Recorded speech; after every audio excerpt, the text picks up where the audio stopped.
Hi everyone, welcome back to my channel. If you're new here, hi, I'm Rachel, and in this video I'm going to be telling you guys all of the things that I wish I knew before I started my PhD, which I have just finished from the University of Liverpool in the UK. So these are some super fresh insights into PhD for you guys. I have quite a lot to say on this, so I'm going to split this into two videos, and this will be part one. And then part 2 will be up tomorrow, so make sure you guys subscribe and turn on notifications so you don't miss it.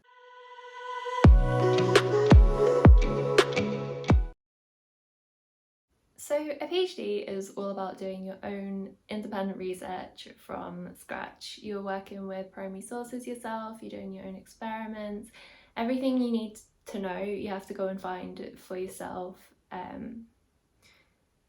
Like finding the right secondary sources, everything. And this is such a rewarding process. It is amazing to look back at all the work that you've done and gone, I did all of this myself right from the beginning. It's great.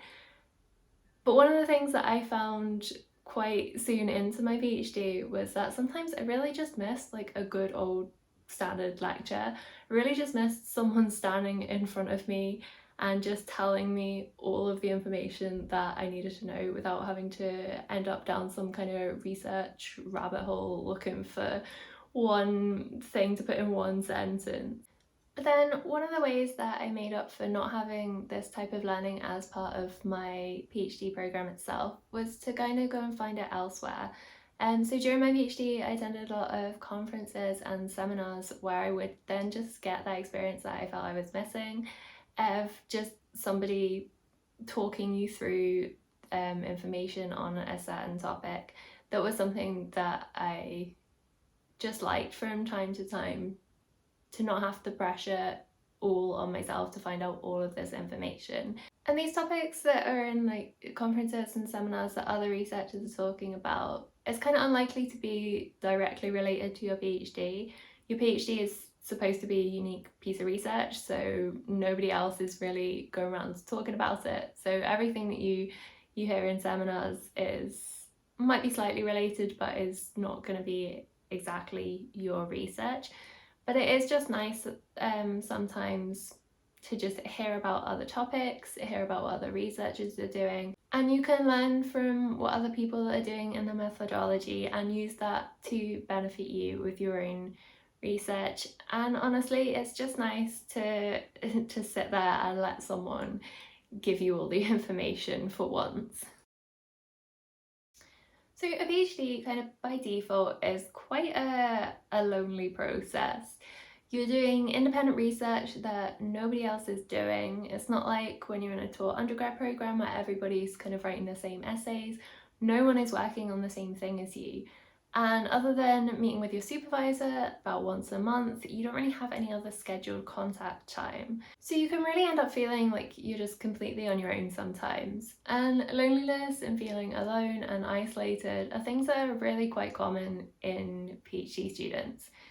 And this is something that can actually really mess up like your mental health and the resilience that's going to get you through your PhD.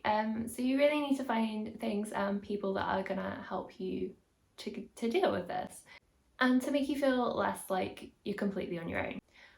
So there were two main important groups in this. Firstly, there's your academic community.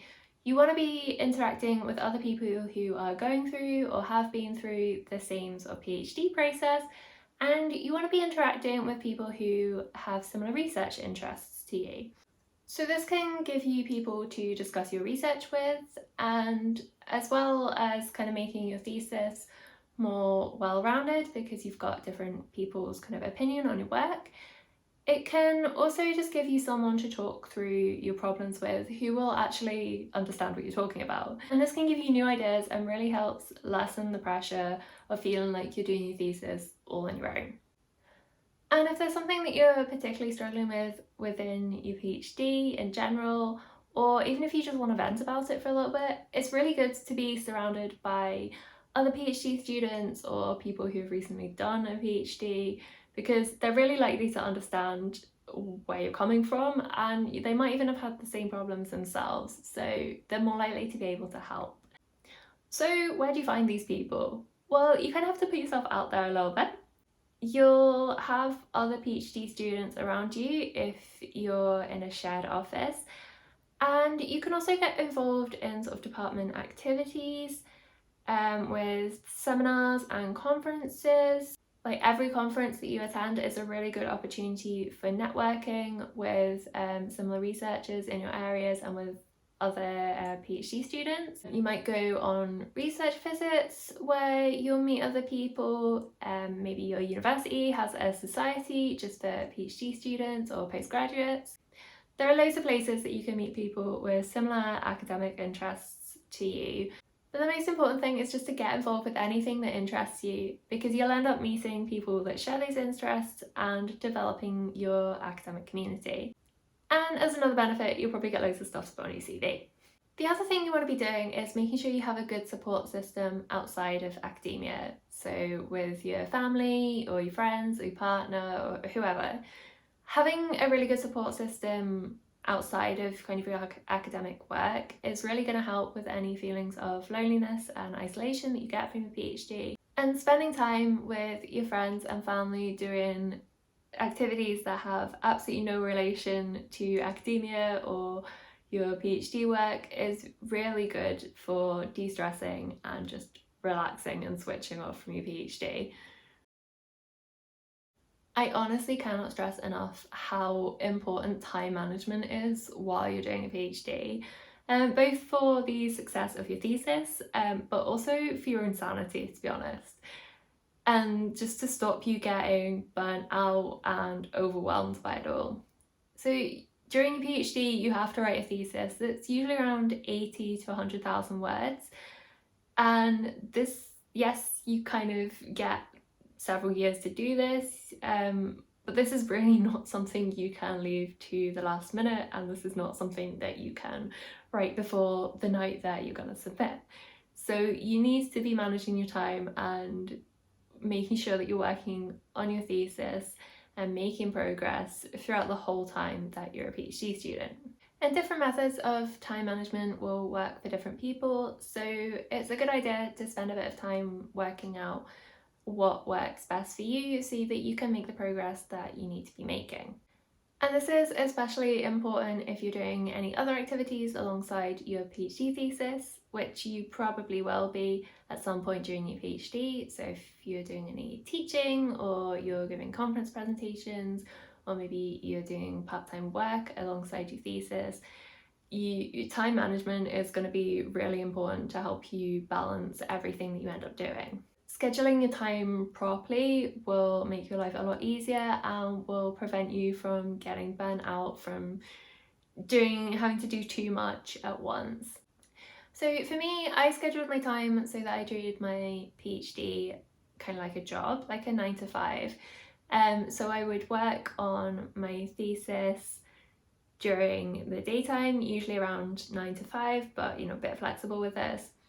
And I would make sure that I would give myself evenings off and then weekends off, which meant I was actually getting some time to switch off from my PhD, and it meant that when I got back to it on Monday morning, I was refreshed and ready to go rather than just constantly working on it and getting completely burnt out from it. And within that 9 to 5, I would work out which tasks I need to prioritise that day to make sure that I was on track for any deadlines and on track with the progress for my thesis. And I have to say, this system of working sort of 9 to 5 really worked for me. Having a short break every evening and then a longer break at weekends really helped me to avoid getting burnt out from my PhD, and it's definitely a structure that I would recommend. Although obviously everyone will have their own sort of personal preferences of times they want to work and all of that, so definitely spend some time working out what works best for you. It's very easy as a PhD student to suffer from things like imposter syndrome and self-doubt during the time you're doing your PhD. You don't kind of get regular updates on your progress in the form of like exams or assessments. So it can be hard to know if you're on the right track with your thesis sometimes. It can be hard to know if you're on the right track with your career in general. It's just difficult to see the progress that you're making. And sometimes to actually feel like you're achieving anything, you don't really achieve anything big until you submit your PhD at the end. So for 3 or 4 years, you kind of just going, you don't have those regular little achievements that kind of help you with your own self-confidence and belief that you're actually doing well and you deserve to be there. So it can be difficult sometimes knowing whether you're actually doing well or not. One of the things that doesn't help is that you're now surrounded by people who are further along into their PhD than you, by early career researchers who've already finished their PhD, by people who are well-established academics who are many years into their careers. So you're associating with people who have made more progress in their PhD, who have got more publications, who have done more presentations, who have generally had more success as an academic. And it's really hard not to sit and compare yourself to these people. And if you do, well, then you end up sort of thinking, oh, maybe I'm not as good as them. Maybe I'm just generally not good enough. And I'm guilty of doing this to myself. I look at the people around me and I think, oh, they're so much better than me, they're so much more successful. And I have to make myself remember sometimes that these are people who are 10, 20 years further into their careers than me. Of course, they're more successful. They've had more time. So of course they have a better position and longer lists of publications. So if I can give one piece of advice to help avoid that kind of self-doubt and imposter syndrome that you might feel during your PhD, it's to stop comparing yourself to other people, and just start comparing yourself to yourself. Look at where you are now compared to where you used to be, and look how far you've come, and remember that you have worked hard to be there, you've earned your right to be there, and you absolutely deserve it. It's your examiners and your examiners alone who will decide if you pass your PhD, so their opinions are pretty much the only ones that matter for you to pass. Obviously, it's a good idea to get opinions from lots of different people to make your thesis the most well-rounded and best piece of work that it can be. But this is important to remember. Your thesis isn't going to be the version of your research that you publish. So you're not writing it for a large audience, you're writing it for a very specific audience of probably only like 2 people. You might have more examiners than this. I had 2, so that was the only audience for my PhD thesis, those 2 very specific people. And this is definitely something to keep in mind once you get towards the end of your thesis and once you know who your examiners will be.